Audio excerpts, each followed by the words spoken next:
জয় শ্রী রাধে, জয় শ্রী শ্যাম, জয় শ্রীরাম, জয় ভারত মাতা, জয় গোমাতা।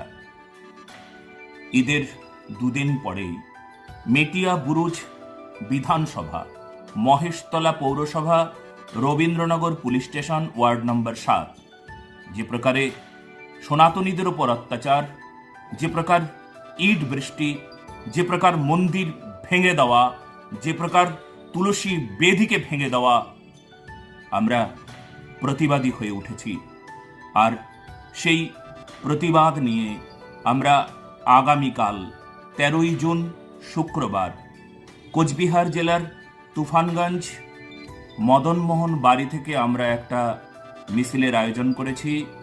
সকলের মাথায় তুলসী দেবী থাকবে যারা সনাতনীরা আসবেন আগামীকাল, তার মানে 13ই জুন শুক্রবার কোচবিহার জেলায় তুফানগঞ্জ মদনমোহন বাড়ি থেকে এই মিছিলটা শুরু হবে। সকল সনাতনীদের কাছে বিনম্র অনুরোধ, আপনারা মাথায় করে সবাই তুলসী দেবীকে নিয়ে আসবেন। সবাই মাথায় করে তুলসী দেবীকে নিয়ে আসবেন।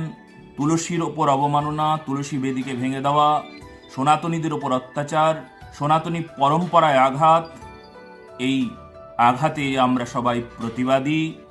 আপনারা সনাতনী হয়ে থাকলে ঘরে বসে থাকবেন না, মাথায় করে সবাই তুলসী দেবীকে নিয়ে আসবেন।